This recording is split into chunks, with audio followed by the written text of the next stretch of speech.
Mais on sait très bien que combien de personnes qui sont malheureuses, combien de personnes qui sont perdues aussi, combien de personnes qui ne savent pas ce qu'ils veulent, combien de personnes qui ont perdu le désir parce qu'ils ont passé toute leur vie, surtout les femmes qui ont passé toute leur vie à s'occuper des désirs des autres. Donc, à un moment donné, c'est qui je suis, c'est quoi que je veux.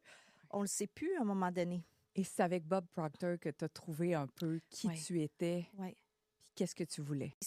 Il a complètement changé ma vie parce que j'ai appris avec lui à m'aimer.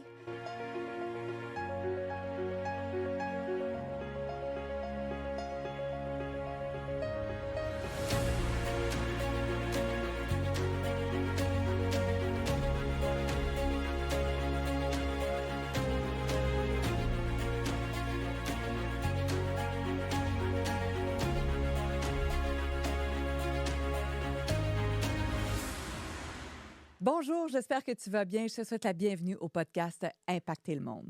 Il y a de ces gens qui, dès qu'on les rencontre, ont un grand impact sur nous. Ma prochaine invitée fait partie de la courte liste qui me laisse sans mots. Si j'avais une coach à prendre maintenant, je me tournerais vers elle. Son intelligence, sa brillance, sa lumière, son savoir, son intuition me laissent littéralement sans voix. Sofrani Transia, coach en mindset. Bienvenue à Impacter le monde. Merci, Karine. C'est tellement gentil. Ça me fait tellement chaud au cœur de t'entendre. Merci. Ah ouais. Est-ce que tu es prête à impacter le monde aujourd'hui? Absolument. Et qu'est-ce que ça veut dire pour toi, impacter le monde? Ça veut dire de vivre à partir de ma mission. Parce que moi, ma mission, c'est vraiment d'aider les personnes à comprendre l'impact qu'ils ont sur leur vie, le pouvoir qu'ils ont sur leur vie, de se prendre en main, de conscientiser leur programmation mentale et de prendre des décisions et de faire un pas en avant vers ses objectifs, ses désirs profonds.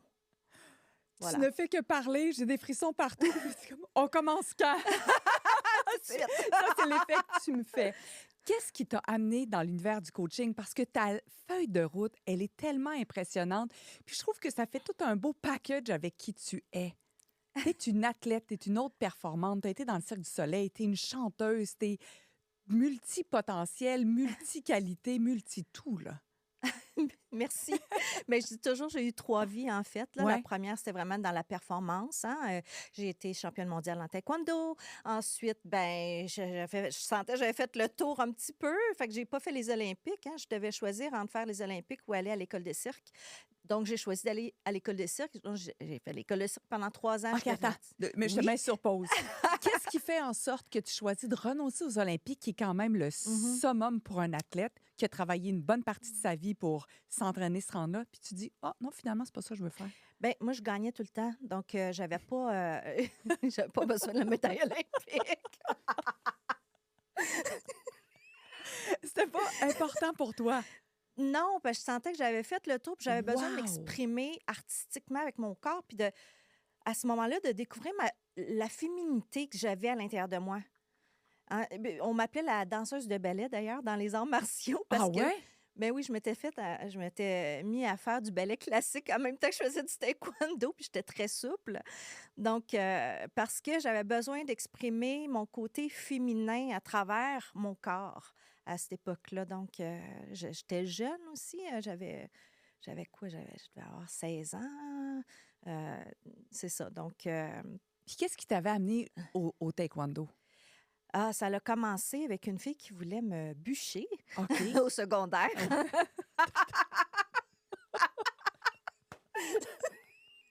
Excuse-moi.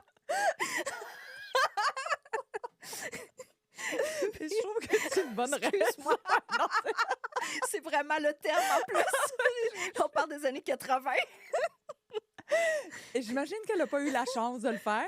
Ben non, elle s'est même me retrouver dans mes cours de taekwondo à un moment donné. Puis j'avais dit, qu'est-ce que tu fais là? Elle dit, ben toi, qu'est-ce que tu fais là?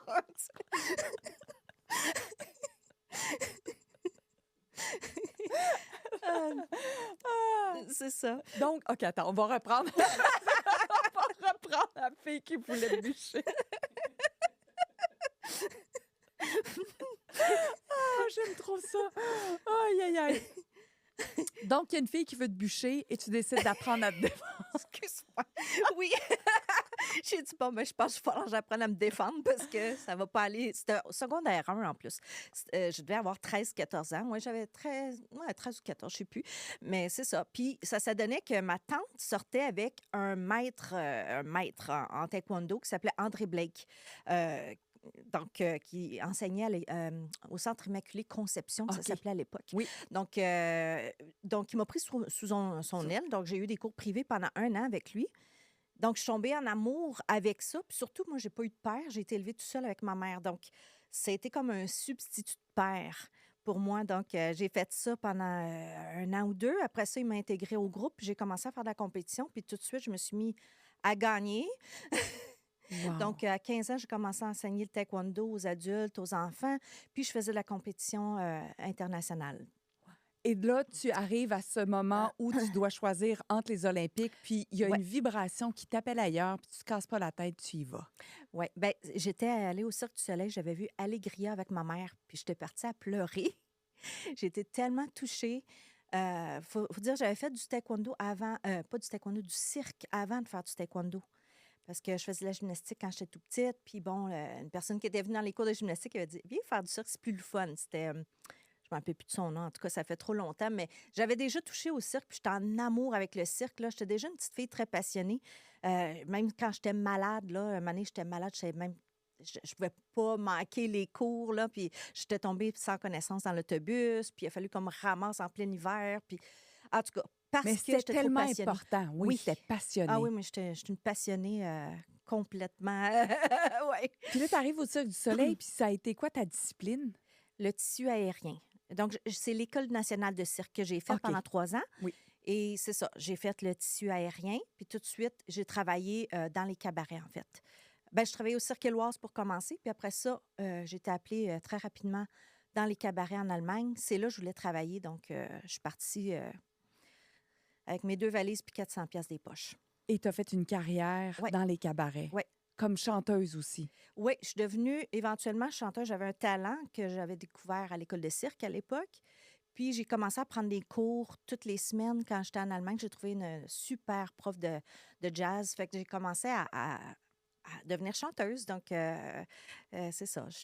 J'ai fait ma carrière comme artiste, vraiment comme chanteuse de jazz et artiste de cirque. Et là, à un moment donné, il y a un switch qui se fait où tu plonges dans l'univers du coaching, mais il y a un moment important Ouais, ou quelques moments importants ouais, où il n'y a plus rien qui fonctionne. ouais, Où là, parce que là, on parle, tu sais, c'est hyper impressionnant, mais il y a de l'hyper-performance dans tout ce que tu ouais, fais. Puis à un moment donné, ça devient un peu exténuant, j'imagine, pour le corps, la tête, oui, l'énergie et tout le reste. oui. Tu as un Ah, passage à vide. ah oui. En 2009, ça a été une année assez difficile parce que j'ai fait des pneumonies. J'ai failli mourir, en fait, à 3 reprises. Puis 2, 3 semaines après, je me retrouvais encore sur mon tissu en train de performer.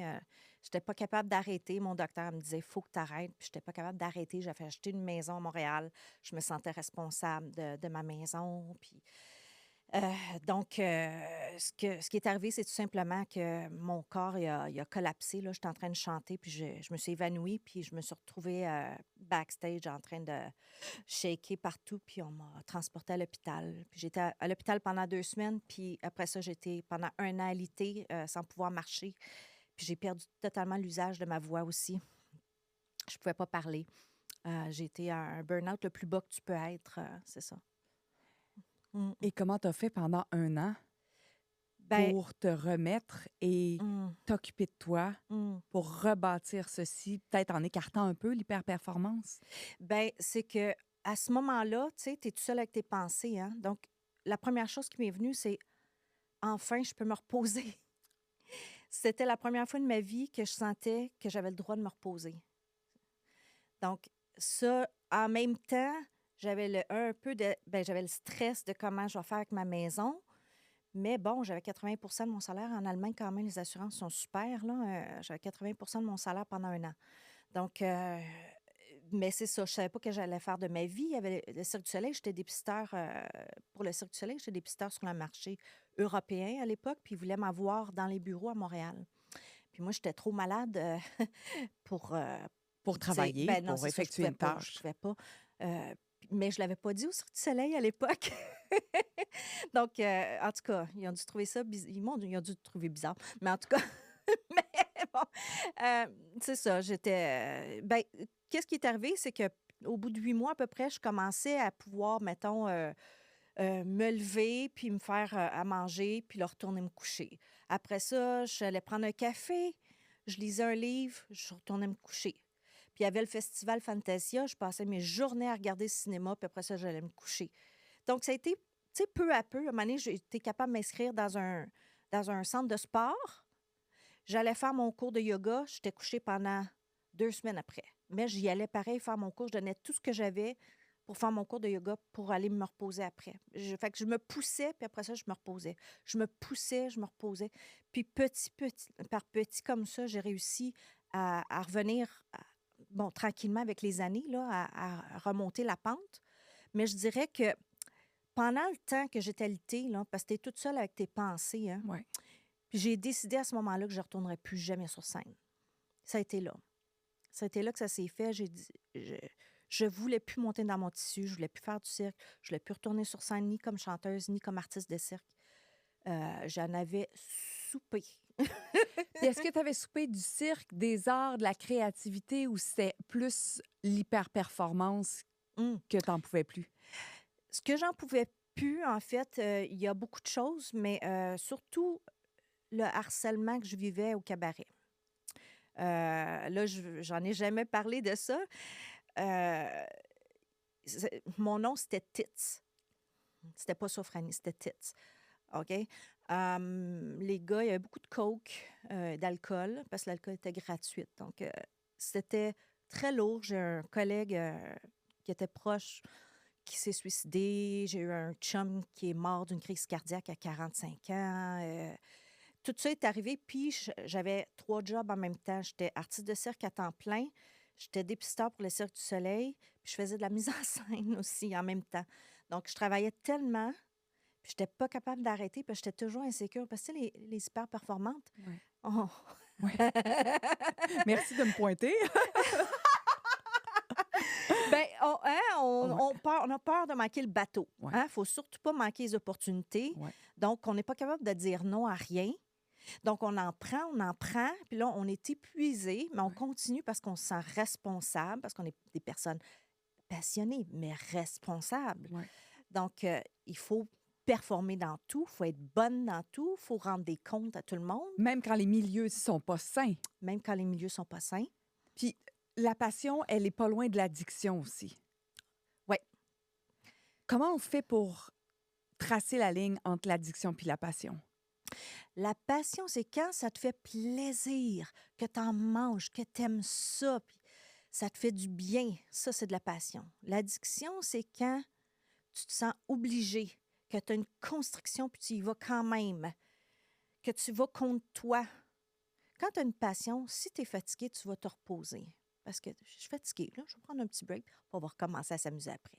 Mais quand c'est une addiction, on n'est pas capable d'arrêter. On est épuisé. Quand j'étais athlète au taekwondo, j'étais boulimique anorexique aussi, mais j'avais la maladie d'hyperperformance. Hein? Donc, moi, j'arrêtais de m'entraîner quand je tombais littéralement à terre. Au lieu de prendre la drogue, moi, je me suis entraînée. Donc, je m'entraînais matin, midi, soir. Je m'entraînais, j'avais mon horaire à la minute près. Je ne sais pas si tu connais ça, si tu as passé par là. Non. Non. Je me suis déjà fait ramasser sa rue par un étranger parce que j'avais couru tellement au-dessus de mes forces que mes jambes m'ont paralysée. Donc, j'ai tombé sur le trottoir, puis un automobiliste qui m'a vu allonger sur le trottoir, qui m'a ramassé, qui m'a ramené chez moi parce que je n'étais pas capable d'arrêter.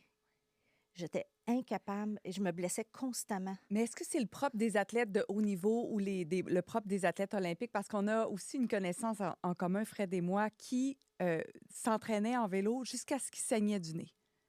Parce qu'il allait au bout de ce qu'il pouvait être, faire et au bout de l'énergie de son corps.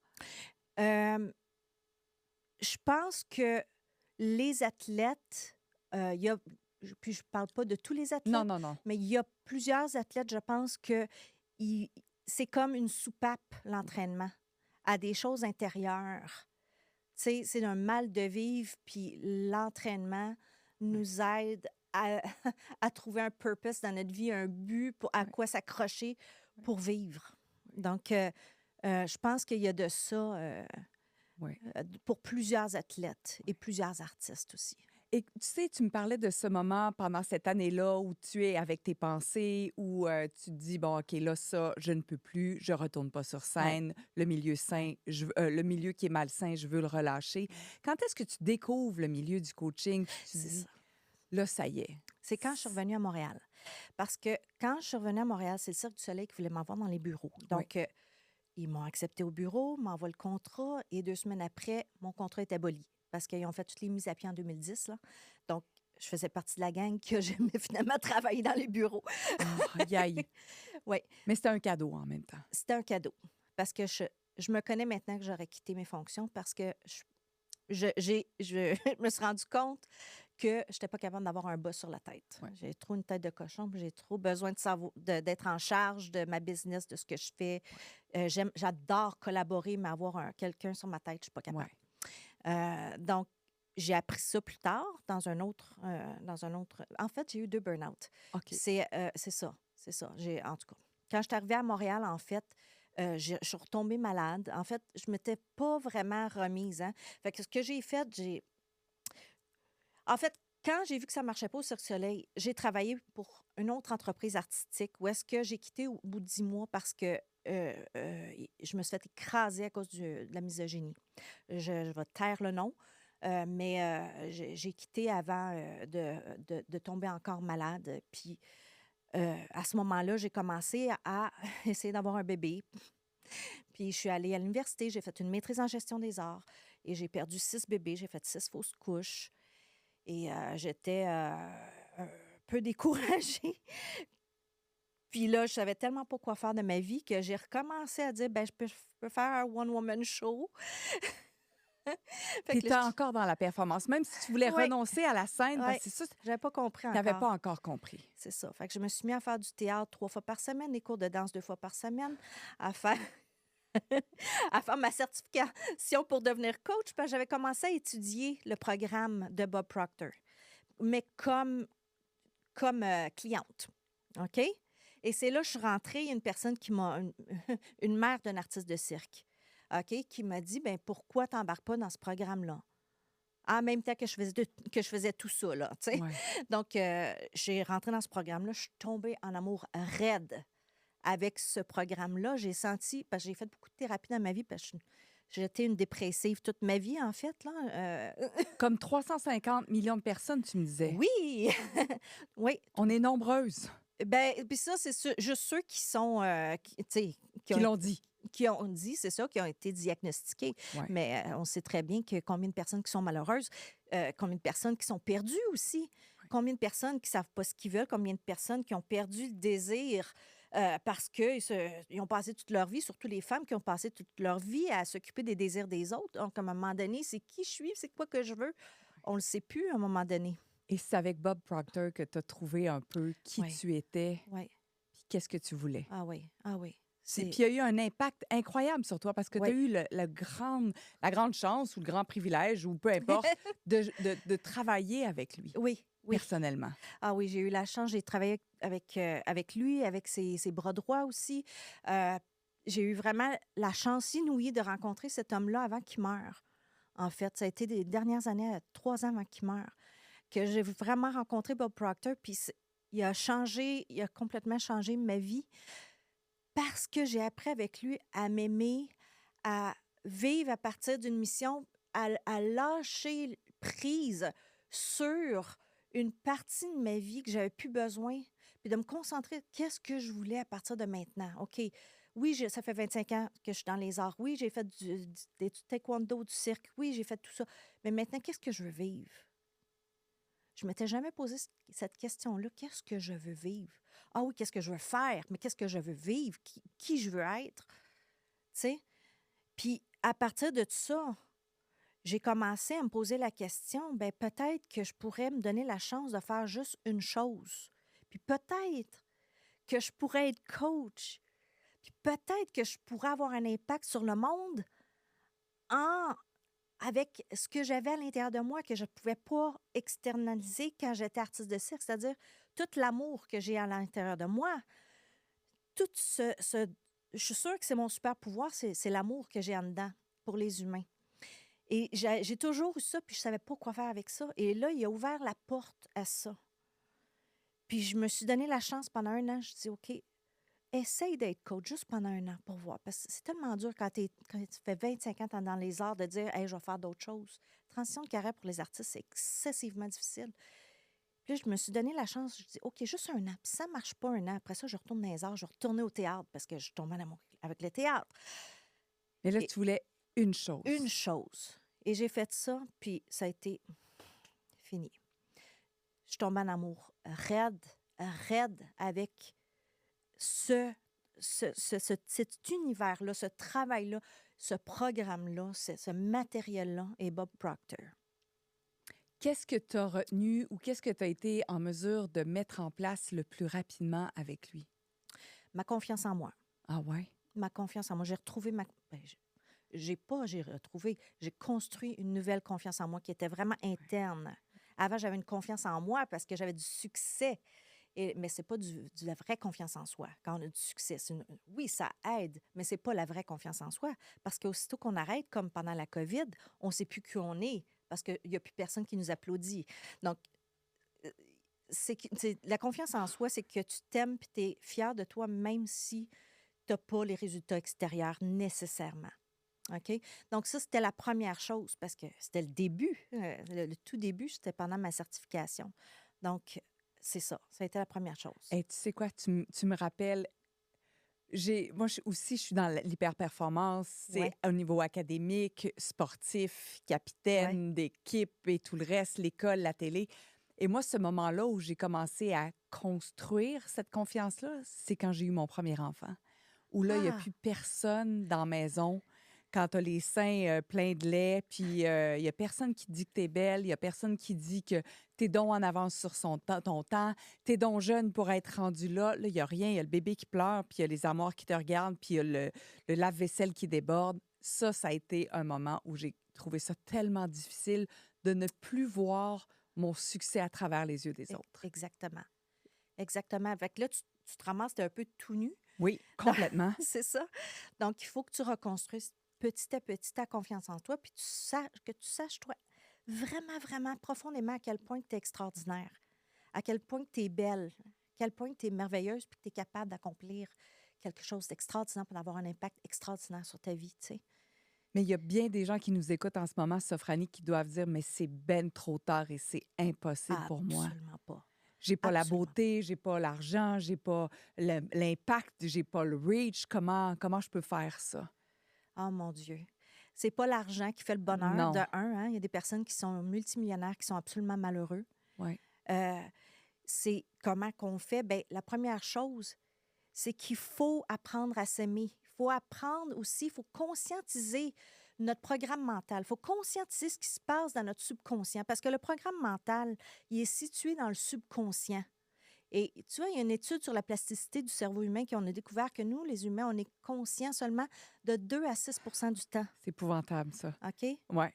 Ben, c'est surprenant. C'est pas épouvantable, mais c'est surprenant. Oui, merci. Oui, moi, je suis tombée des nues aussi quand j'ai appris ça. J'en revenais pas. Mais on vit à partir... On est comme des robots un petit peu. Hein? Ouais. On reproduit toujours la même chose. Puis on s'étonne pourquoi on attire toujours les mêmes personnes, les mêmes circonstances, hein? Les mêmes résultats. Parce qu'on reproduit toujours la même chose, mais on ne s'en rend pas compte. Parce que c'est dans le subconscient. Et pourtant, on ne se rend pas compte non plus parce qu'on n'apprend pas à l'école. Et ça, c'est terrible qu'on n'apprend pas ça à l'école aux petits-enfants, le pouvoir qu'ils ont sur leur vie. Parce que ça part à partir des pensées qu'on a. Tu sais, juste comment tu te parles toute la journée dans ta tête, ça a un impact direct sur ta fréquence vibratoire, OK? On n'est plus à l'ère des gènes, mettons, on est à l'ère de la science quantique. Et on le sait qu'on est tous et toutes des masses d'énergie qui vibrent sur une certaine fréquence. Oui! Hein? Ça me donne des frissons quand tu dis ça! Et notre fréquence vibratoire dicte ce qu'on attire. Parce qu'on attire toujours ce qui est en harmonie avec notre fréquence vibratoire, avec nos pensées. OK? Et c'est pour ça, notre conscient, on a on va dire l'inconscient et le conscient qui est là, OK? OK. Notre programme mental, il est dans l'inconscient. Et dans le conscient, ici, c'est toutes nos pensées, puis toutes nos pensées analytiques sont là, OK? Toute notre créativité est là aussi, OK? Puis, tout le, comment résoudre des problèmes, c'est là, c'est dans le conscient. Puis, ce qu'on sait, c'est que le conscient, on a du contrôle sur notre conscient. Si ça te fait mal au cœur de voir la guerre à la télé, mais tu fermes la télé. Si tu as vécu un traumatisme, pourquoi tu y penserais toujours? Oui. Parce que si tu y penses toujours, là, ça crée de l'amertume. Oui. Et l'amertume crée dans ta sueur de l'acidité.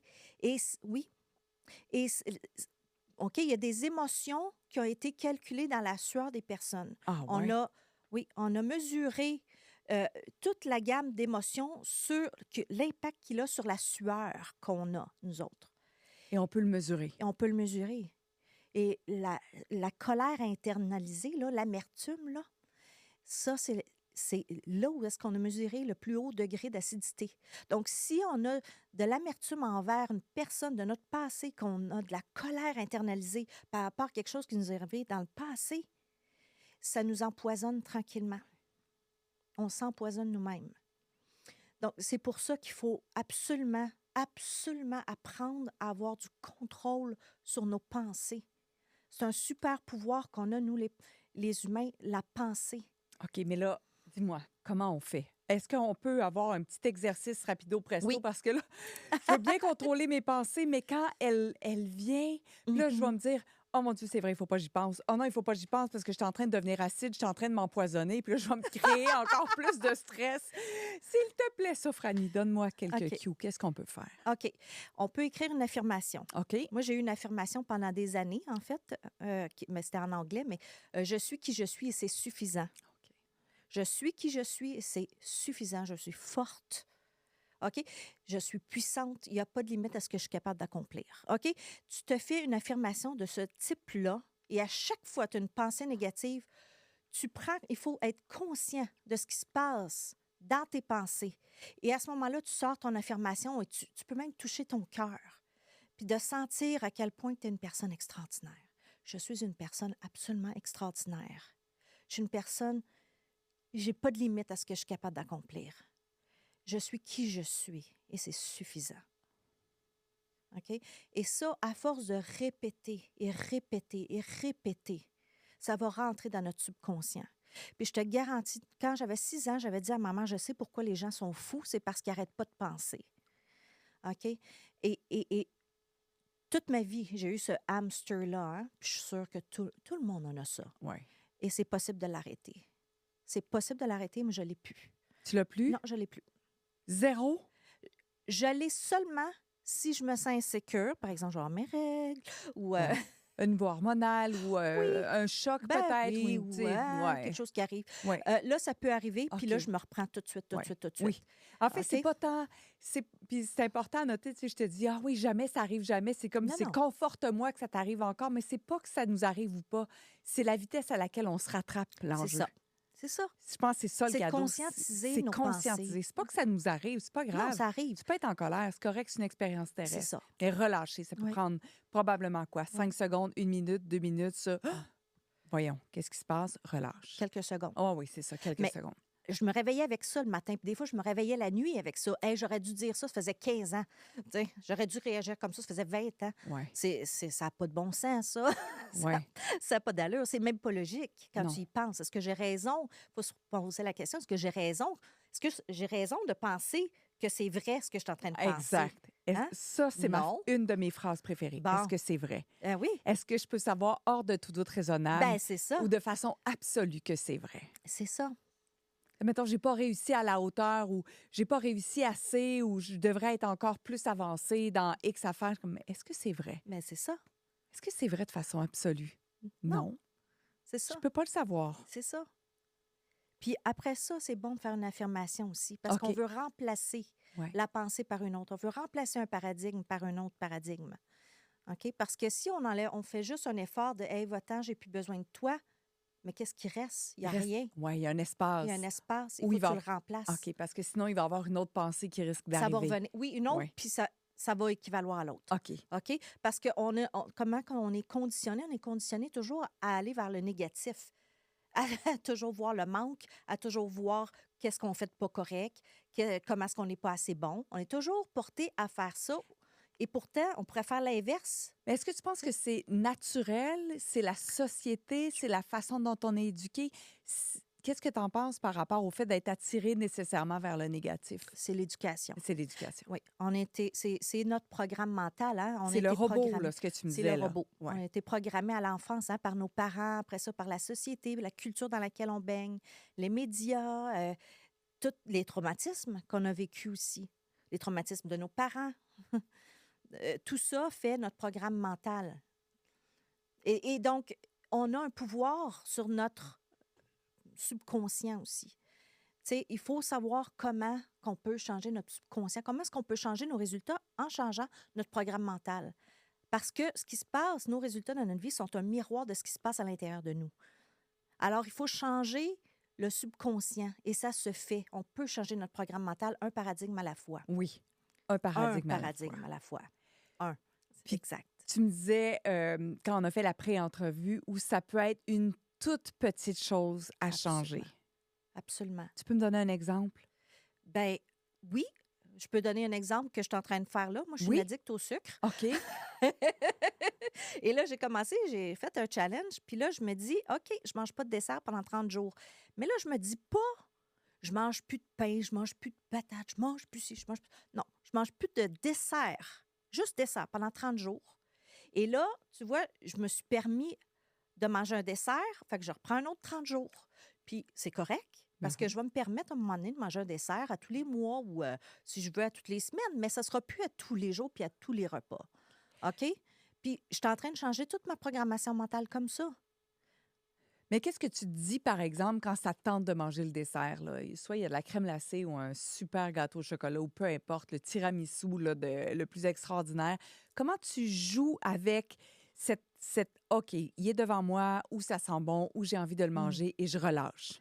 Je le Ben, mange pas. Si, par exemple, je passe devant une boulangerie puis ça sent le gâteau, je vais faire ça sent bon. Je vais profiter de l'odeur Ouais. puis je vais me satisfaire de l'odeur.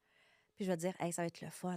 Dans telle date, je me mets une date. Ça va être quand que je vais aller me prendre un bon morceau de gâteau au chocolat. Fait que je veux pas me punir. Moi, j'ai été boulimique anorexique puis j'ai horreur des diètes.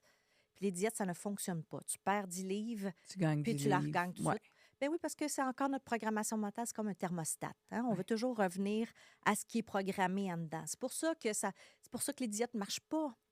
Hein? À moins que la diète, à moins que, là, puis je ne veux pas parler contre les nutritionnistes ni Non. rien, parce que je pense maintenant qu'ils commencent à être vraiment conscients du fait que ça passe par la programmation mentale, que ça passe par le mindset.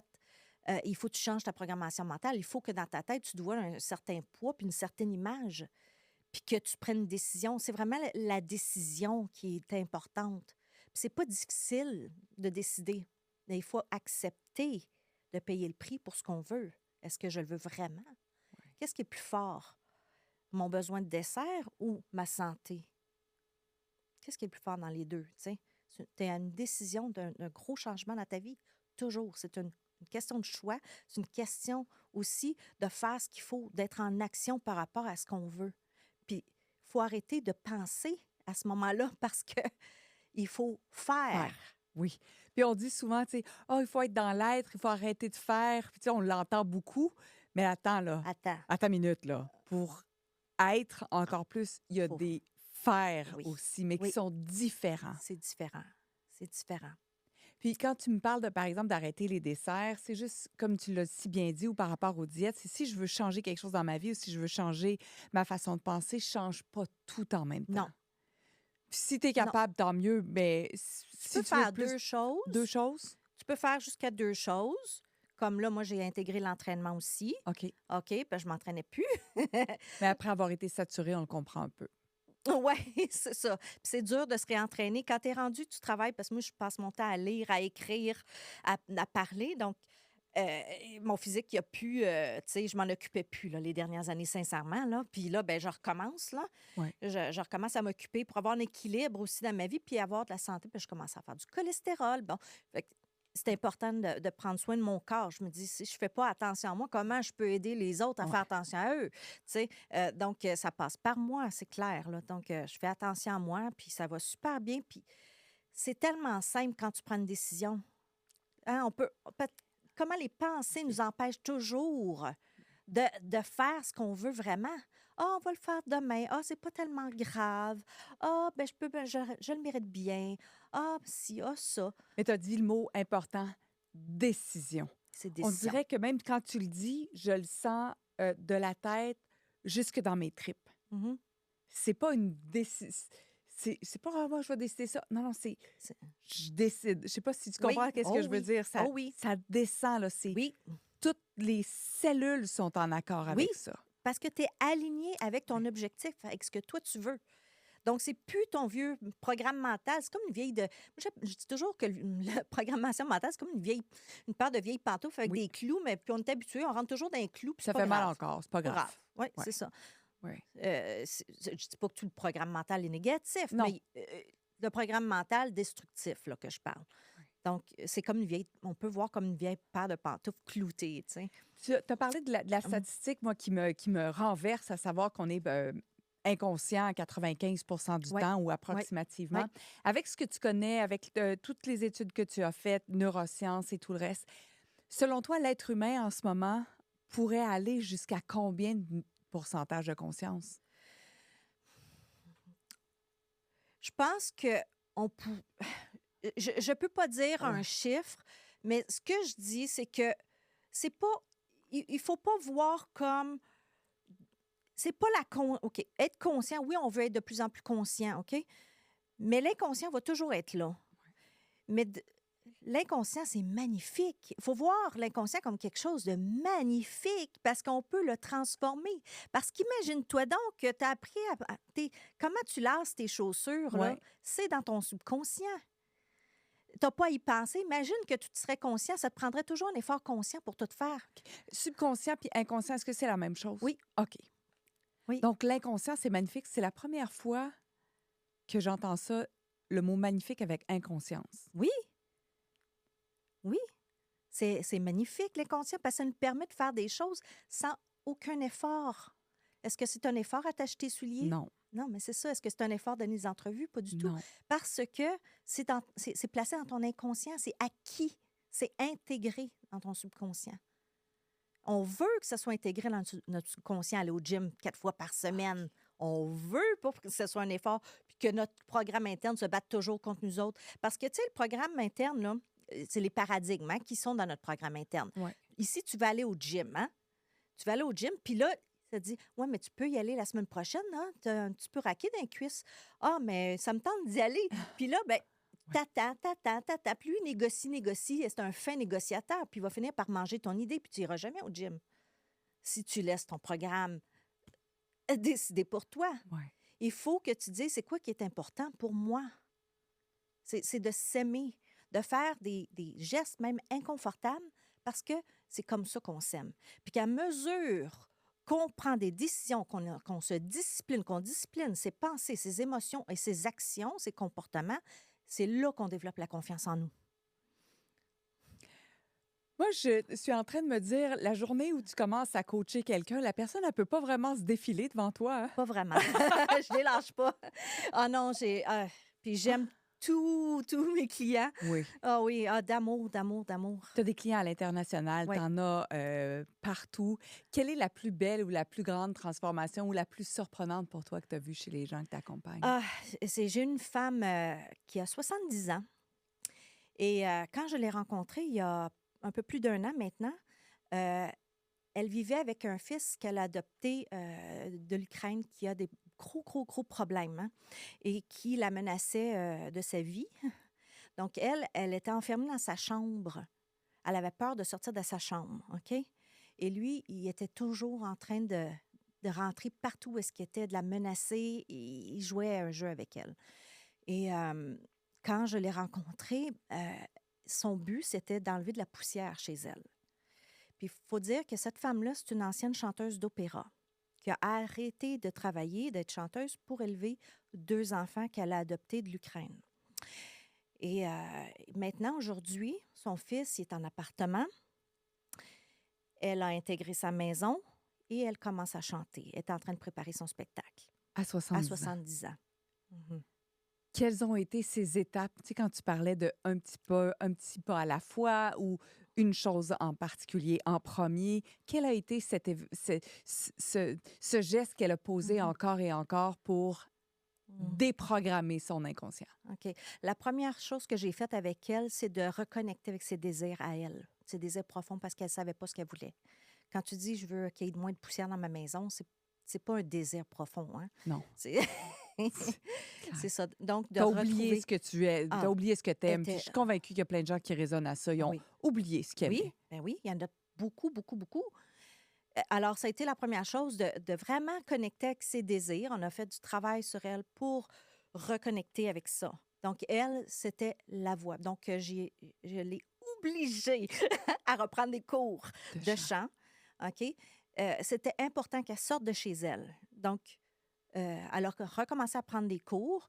Et là, même si elle rentrait chez elle dans sa chambre, ben, c'était ça. Puis avec son fils, ça a pris quand même plusieurs mois avant de tranquillement mettre des limites avec son fils, de mettre des limites claires avec son fils. Donc, on a passé de l'image de soi, hein, de mettre des limites, de penser à ses standards de vie, qu'est-ce qu'elle voulait vivre, parce qu'une fois qu'on a découvert les désirs, bien, quel désir qu'on peut atteindre maintenant, quelles limites qu'on va mettre en place, qu'est-ce qu'on n'acceptera plus dans sa vie, qu'est-ce qu'on va décider qu'on fait, Ouais. et quelle personne qu'on ne verra plus, quelle personne qu'on va éloigner, quelle personne, tu sais, c'est ça. Parce qu'il faut apprendre à s'aimer. On passe en premier. Puis nos enfants, là, quand ils ont 21, 22, 23 ans, on n'a plus de responsabilité face à eux. Non. Puis il faut comprendre ça. On les aime, puis oui, des fois, ils ont des problèmes, puis on peut les aider, puis on peut les aimer, mais on n'est plus responsable d'eux. Ce sont des adultes dorénavant. Peux-tu me répéter ça juste pour moi, s'il te plaît?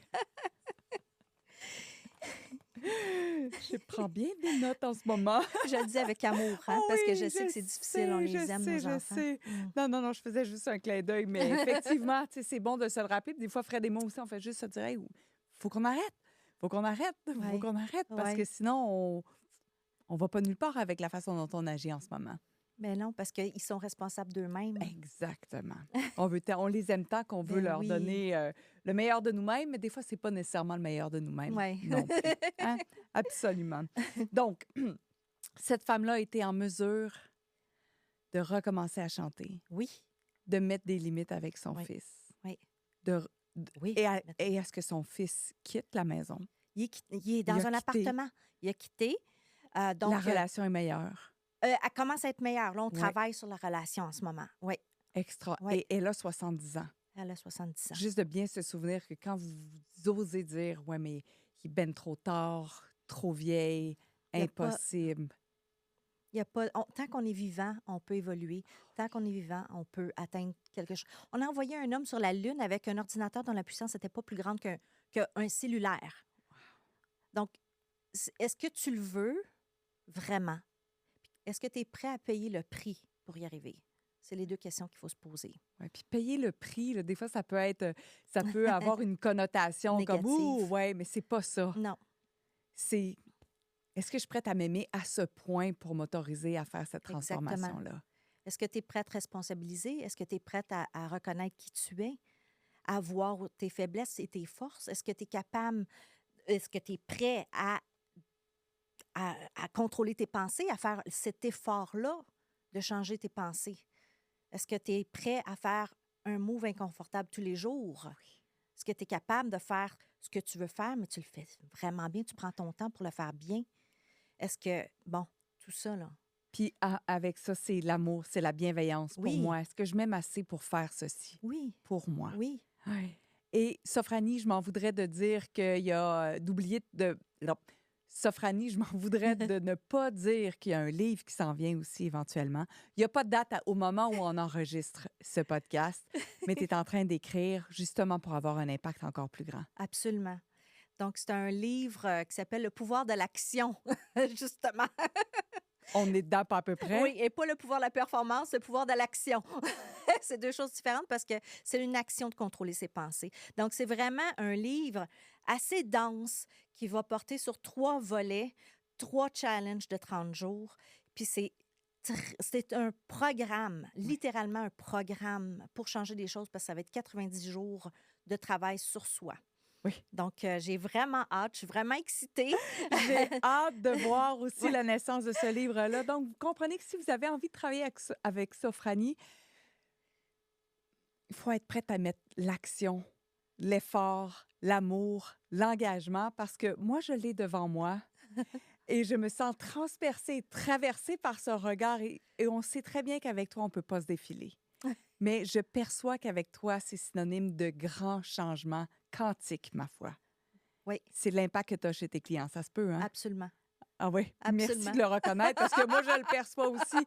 Donc, si jamais ça vous tente d'explorer cet univers de Sophranie pour travailler avec elle, en privé, en groupe semi-privé, il y a toutes sortes d'offres. Tout est disponible sous ce post, que ce soit en audio, en vidéo, YouTube ou peu importe le podcast, l'endroit où vous l'écoutez. C'est possible de la rejoindre, de prendre un petit moment, de lui écrire pour lui dire de quelle façon peux-tu contribuer. T'es exceptionnelle, Sophranie. Ah, toi aussi. Toi aussi, Karine. Tu es une merveilleuse personne. Merci de m'avoir invitée à ton podcast. Ça va me faire vraiment plaisir de revenir aussi. Oh, Puis, tellement. Puis merci d'avoir joué avec moi. Puis merci d'être aussi, j'aurais envie de dire le mot en anglais, c'est bold. Aussi solide, puissante, dorée et lumineuse. T'es à couper le souffle littéralement avec ton énergie. Merci, Merci, Karine. infiniment. Merci. Merci. Alors, laissez-nous vos Wow. commentaires si ça vous tente par rapport à cet épisode de podcast. Et merci infiniment encore là, d'être là avec nous à Impacter le monde. Et merci aussi de choisir d'avoir un impact sur votre monde et ainsi avoir un impact sur le monde entier. Merci. À bientôt. Merci encore. Merci, Karine.